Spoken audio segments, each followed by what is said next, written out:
Madame, Monsieur, bienvenue sur nos antennes. Vous suivez le journal. À présent, les titres de l'actualité. Plus de 85% des emplois en Côte d'Ivoire relèvent du secteur informel. Pour répondre à ce défi, le sommet mondial sur la formalisation économique a ouvert ses portes au siège du patronat ivoirien. Un atelier de restitution s'est déroulé à la Maison de la Presse dont l'objectif est de renforcer les cadres normatifs pour une collaboration plus équitable entre les créateurs de contenu et les géants du numérique. Et un symposium sur la prise en charge de l'infection à Helicobacter pylori se tiendra le vendredi 7 février au Novotel Abidjan Plateau. Nous y reviendrons pour les détails.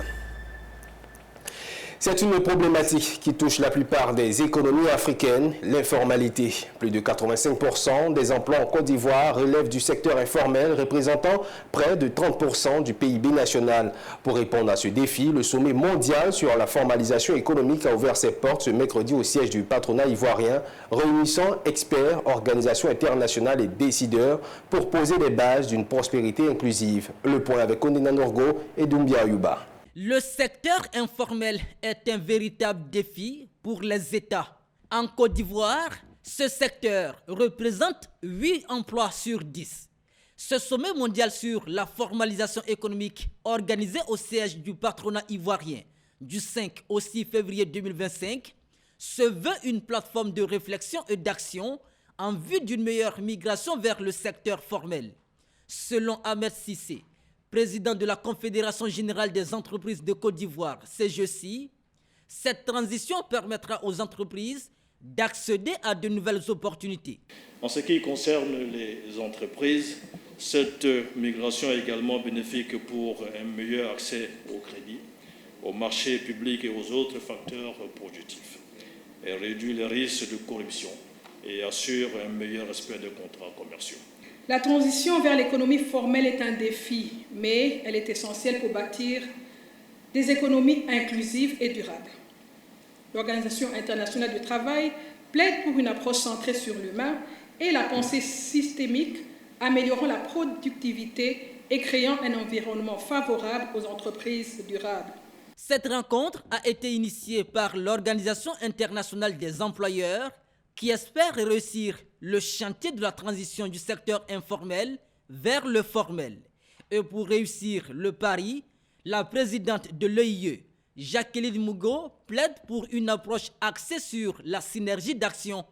Le ministre de l'Emploi et de la Protection sociale, Adama Kamara, accompagné pour l'occasion par Nguessan Kofi, le ministre de l'Enseignement technique, de la formation professionnelle et de l'apprentissage, a rappelé que ce cadre de discussion constitue une étape clé dans le processus de formalisation que la Côte d'Ivoire a déjà entamé. Il faut rappeler qu'en application de la recommandation 204 de l'OIT sur la transition vers l'économie informelle, la Côte d'Ivoire s'est dotée depuis 2019 d'une stratégie nationale intégrée de transition vers l'économie formelle.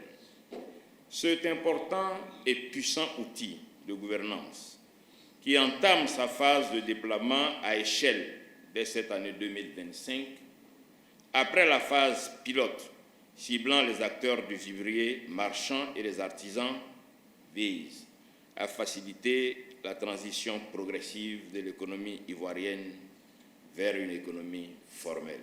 Ce sommet mondial sur la formalisation économique marque ainsi le début d'un processus global visant à transformer l'économie informelle en un levier de croissance durable. Rendez-vous est pris en juin prochain à Genève pour poursuivre ces réflexions et poser les bases d'une prospérité partagée. Et parlons médias, l'Institut Panos Afrique de l'Ouest et le bureau régional de l'UNESCO à Dakar ont organisé récemment à la Maison de la Presse à Abidjan un atelier de restitution du rapport provisoire sur l'analyse du cadre légal relatif à l'exploitation des contenus médiatiques pour les grandes plateformes numériques. L'objectif étant de renforcer les cadres normatifs pour une collaboration plus équitable entre les créateurs de contenus et les géants du numérique comme le GAFAM. Ondina Norgo, c'était ici pour plus de détails. À la Maison de la Presse d'Abidjan, médias, experts et représentants d'institutions se sont réunis autour de l'Institut Panos Afrique de l'Ouest et du bureau régional de l'UNESCO pour examiner les résultats d'une étude sur le cadre légal relatif à l'exploitation des contenus médiatiques par les grandes plateformes numériques. C'est une étude qui a été menée et le constat il est clair.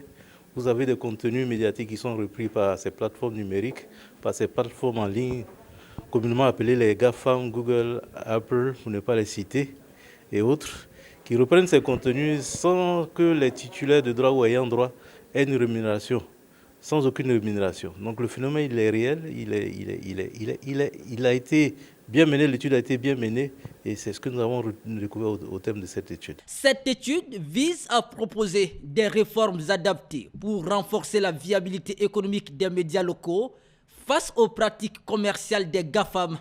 Elle met en lumière l'urgence d'un cadre normatif plus robuste. En principe, celui qui a une marchandise, et l'information est une marchandise, quand vous allez sur le marché, vous ne distribuez pas gratuitement. Il faut que ceux qui consomment payent. Si vous achetez de la chicken ou de la viande, vous payez avant de consommer. Mais avec le développement de l'Internet, l'information est distribuée gratuitement par des vendeurs qui ne sont pas des producteurs. Je dirais que c'est une très bonne initiative qui mérite d'être appuyée par l'État de Côte d'Ivoire. Je salue l'Institut Panos pour ce projet et invite les acteurs des médias à saisir l'opportunité à travers une franche collaboration. Les résultats de cette étude serviront de base pour plaider en faveur d'un partenariat plus équitable entre les médias et les grandes plateformes numériques. Poursuivons avec une page dédiée à la mode et c'est un rendez-vous. La digitalisation, un levier d'accélération pour les industries culturelles et créatives. C'est le thème de la deuxième édition de la Journée des maîtres à Abidjan. Ce rendez-vous des acteurs de la mode aura lieu les 23, 24 et 25 avril 2025. Une rencontre qui a pour objectif d'amener à la formation et à la formalisation des acteurs de l'industrie de la mode. Pierre Tebeu et C'était ici nous donnent le contenu de cette édition 2025. La deuxième édition de la Journée des maîtres aura bien lieu les 23, 24 et 25 avril 2025 au Palais de la Culture de Treichville. L'annonce a été faite lors d'une conférence de presse de lancement ce mercredi 5 février 2025 à la Chambre de commerce et d'industrie de Côte d'Ivoire par le promoteur. L'objectif de ce rendez-vous, en plus d'informations, sera de célébrer les maîtres du secteur des textiles à travers des distinctions. L'objectif, il est simple, c'est déjà de promouvoir les métiers de la mode et valoriser, distinguer tous ceux qui sont dans ce secteur d'activité qui n'ont pas toujours la visibilité qu'il faut. Donc c'est l'objectif de la journée des maîtres. Et aussi, c'est un symposium, donc c'est des ateliers de réflexion, c'est des formations pour comprendre et capter, on va dire, tout ce qui est aubaine dans notre secteur d'activité, qui est un secteur qui engrange beaucoup d'argent, mais qui malheureusement n'est pas toujours capté par nos jeunes gens ici, par nos acteurs ivoiriens. Contrairement à la première édition, cette édition 2025 aura un contenu qui mettra un accent sur la formation des participants. Le contenu, il est déjà, la première chose, c'est des formations. On fait venir des experts du Burkina qui font du tissage filature, des experts tunisiens qui étaient là l'année dernière, qui reviendront encore pour partager leur expérience avec nous et faire un benchmarking de leur secteur, du secteur de la mode en Tunisie et ici. Et aussi des formations, on a 4 coachs qui viennent former. La vision du promoteur est de contribuer à faire des stylistes, des entrepreneurs formels, prospères et bâtisseurs de l'économie ivoirienne. Ce symposium 2025 compte rassembler près de 2000 participants. Un symposium sur la prise en charge de l'infection à Helicobacter pylori se tiendra le vendredi 7 février au Novotel Abidjan Plateau, organisé par l'Institut biotechnologique et biomédical Nexion Care. L'événement réunira plus de 300 experts de renom et professionnels de la santé autour de solutions innovantes pour soigner l'épineux problème médical communément appelé l'ulcère. Walter Kofi et Maru Seri. On a décidé de se retrouver et de parler en proposant des solutions. On permet à cet événement, particulièrement ce symposium, qui se tiendra le 7 février, de faire savoir à la population ce que c'est que l'Helicobacter pylori, ce que c'est que l'ulcère, auquel ils sont plus confrontés. Il faudrait que vous sachiez déjà que l'Helicobacter pylori qui est à la base de l'ulcère est contagieux. Vous mangez dans la même assiette, je dirais, vous partagez certaines choses en commun, vous pouvez transmettre l'Helicobacter pylori à l'autre. Ce que nous allons proposer à l'ensemble des spécialistes au cours de ce symposium, c'est pour les aider à travers leurs consultations, à travers leurs orientations, d'avoir une meilleure prise en charge et aux hôpitaux, aux cliniques, en renforçant leur plateau technique. Parce que je ne vais pas trop donner des chiffres, mais il faudrait qu'ils sachent déjà que c'est plus de 50% de la population ivoirienne qui est infectée par l'Helicobacter pylori. Comment est-ce qu'il faut organiser la prise en charge? Ça revient à l'État de Côte d'Ivoire, aux différentes sociétés, aux différents spécialistes, de faciliter la prise en charge. Nous, ce que nous proposons au niveau de Nexon Care, c'est le test respiratoire à l'urée. C'est un test qui se réalise en moins de 10 minutes. Donc, en moins de 10 minutes, on peut savoir si le patient qu'on a reçu a l'hélicobacter ou pas. Et puis ensuite, continuer sur le diagnostic. Un appel aux structures de la santé, aux spécialistes. Je demande à tout le monde d'être là. Déjà, c'est fait sous le parrainage du ministre de la Santé. Donc, je demande à tout le monde, tous les médecins, sur les 322 462 km², il y a tous les Ivoiriens partout, sur le territoire national. On a pris le temps d'inviter tout le monde. Il faudrait que les gens viennent se former, parce qu'il va y avoir plusieurs solutions qui seront proposées par des spécialistes de la santé. Direction Alépé, précisément le village de Adjien Télégraphe, pour parler de bienfaisance. Guabai Invest, une entreprise dirigée par un jeune Ivoirien, a procédé à la remise de clés de 2 bâtiments à la communauté villageoise de Alépé. Ce sont des infrastructures où seront logés désormais les responsables du corps médical. C'est une œuvre qui a aussi bénéficié de l'appui de 2 clubs Rotary, suivant le commentaire. C'est un autre grand jour pour le village Adjien Télégraphe, longtemps resté enclavé. Ces dernières années, après avoir reçu un centre médical de bonne volonté, ont doté ce centre de dortoirs pour les infirmiers et sages-femmes. 2 villas somptueusement construites avec toutes les commodités ont été remises à ce village. L'initiative de ce jeune Ivoirien Ibo Dioro René, directeur général de Guabai Invest, vise à maintenir les agents de santé d'État sur place en vue de faire face aux besoins médicaux. Cette initiative, celui de loger décemment le corps médical de ce centre, a reçu l'appui de 2 clubs Rotary, l'un de la Guadeloupe et l'autre d'Abidjan. Résultat, 2 bâtiments flambant neufs et le centre médical de Adjien Télégraphe entièrement rénové et équipé. Voilà, il y a conçu le logement depuis la fondation, le plafonnage, la charpenterie, et Rotary est venu terminer, faire la peinture et puis le carrelage. Ils sont dans l'ensemble, c'est moi qui conduis le projet. Fort septique, tout ce que j'aimerais faire. 4 pièces, c'est 3 chambres salon. Il y a 2 chambres autonomes, salle à manger et puis un salon. Voilà. La clôture même, c'est moi qui fais pas fini. Je vais terminer après. Prochainement, à partir du mois prochain, je viens aussi faire aussi le Parlement. Ce centre de santé, l'ouverture vient vraiment à point nommé. Vous savez que le village est beaucoup enclavé. Et donc avec la construction de ces joyaux, de ces deux villas pour le compte de l'infirmier, pour le compte de la sage-femme, cela permettra de maintenir ces agents de santé sur place et de faire face à la santé des populations de ce beau village d'Adjien Télégraphe. Les défis, comme je vous l'ai dit, quand on a des cas graves, il faut évacuer à l'hôpital des références. Et donc, le centre ne dispose pas d'ambulance. Donc, le cri de cœur, c'est de faire en sorte que, bien entendu, les partenaires qui sont là, moi également, je ferai toujours le plaidoyer auprès du ministère pour que le centre soit doté d'une ambulance en vue de pouvoir évacuer les cas de complications vers l'hôpital des références. Paisible petit village de pêcheurs, Adjien Télégraphe se trouve sur la rive sud de la lagune du même nom, formée par un bras de la lagune Ébrié vers le nord-ouest. Tous les 8 mars de chaque année sont dédiés à la célébration de la Journée internationale des droits de la femme. Plusieurs femmes ici en Côte d'Ivoire, le jour de cette fête, s'habillent aux couleurs du pagne du 8 mars pour la célébration de cet événement.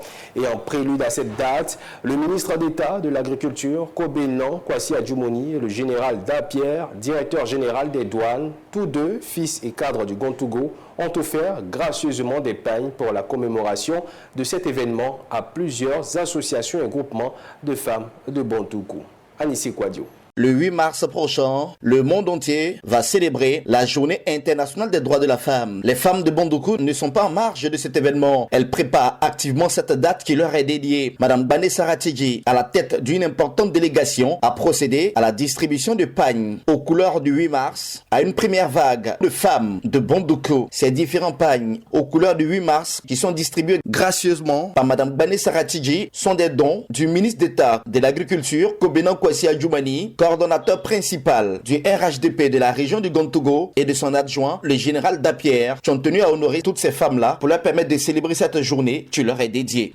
Comme de coutume, le ministre d'État Kobenan Kwasi Adjumani et son grand frère, le général Dapierre, conjuguent leurs efforts pour satisfaire les femmes du Gontougo, en particulier les femmes de leur département Bondoukou.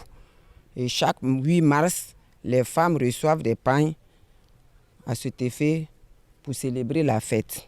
C'est la première vague de distribution que nous venons de commencer et ça va s'étendre sur toute l'étendue de la région. Elles sont plus d'une cinquantaine de femmes, issues des différents groupes ethniques et des différentes religions de la région, qui ont bénéficié de ces pagnes distribuées ce jour au nom du ministre d'État Kobenan Kwasi Adjumani et du général Dapierre. Vraiment, au nom de toutes ces femmes, je vous dis vraiment merci.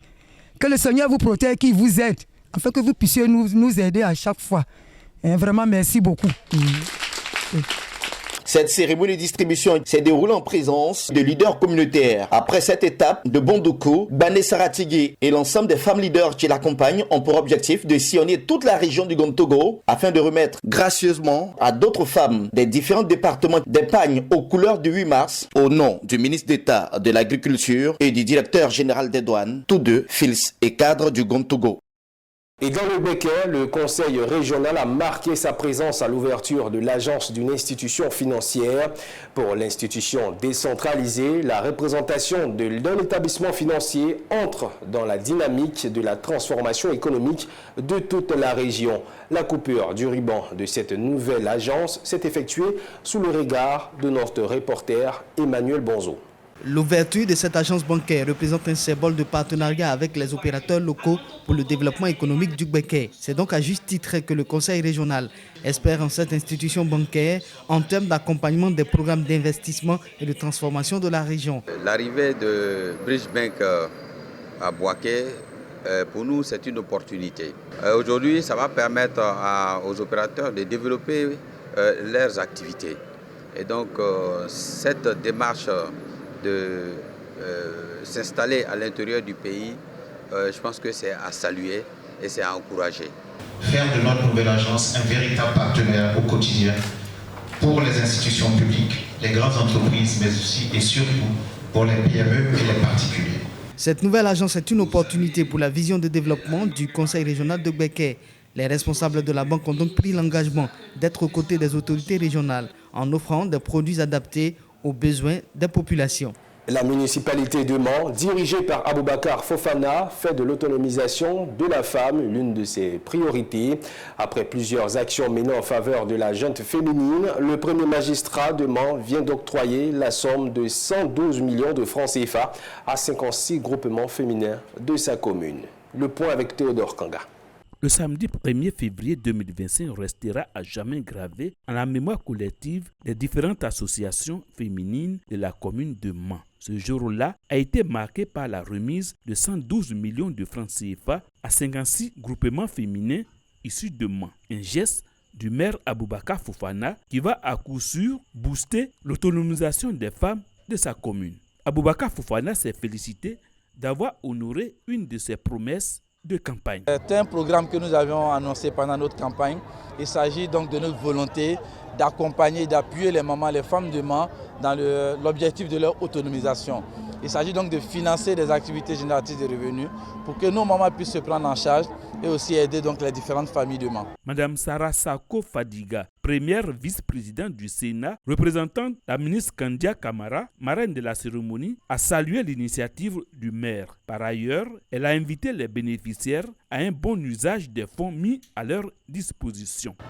Le lieu est donc indiqué de féliciter au nom de la marraine, Madame Kandia Kamara, Monsieur le maire et l'ensemble de sa municipalité pour cet appui substantiel aux femmes de Mans. Ce sont au total 56 groupements féminins qui ont reçu chacun un chèque de 2 millions de francs CFA pour booster ou créer des activités génératrices de revenus. En mettant en place ce programme de financement, vous ne vous contentez pas seulement de soutenir nos activités économiques, vous nous offrez une véritable opportunité d'émancipation et de prospérité. La cérémonie de remise de chèques a été un moment festif pour les mamans qui ont accueilli avec joie ce geste salutaire du premier magistrat de la commune de Mans. En image à présent, l'agence de notation financière Fitch Ratings a confirmé la note de la Côte d'Ivoire à BB avec une perspective stable. Selon l'agence de notation financière, cette note reflète une croissance solide, une gestion budgétaire rigoureuse et des politiques macroéconomiques bien ancrées, caractérisées par une faible inflation et un partenariat étroit avec le FMI. Et voilà qui met un terme à cette édition. Merci de l'avoir suivi. Restez en notre compagnie. Le programme se poursuit sur la télé utile.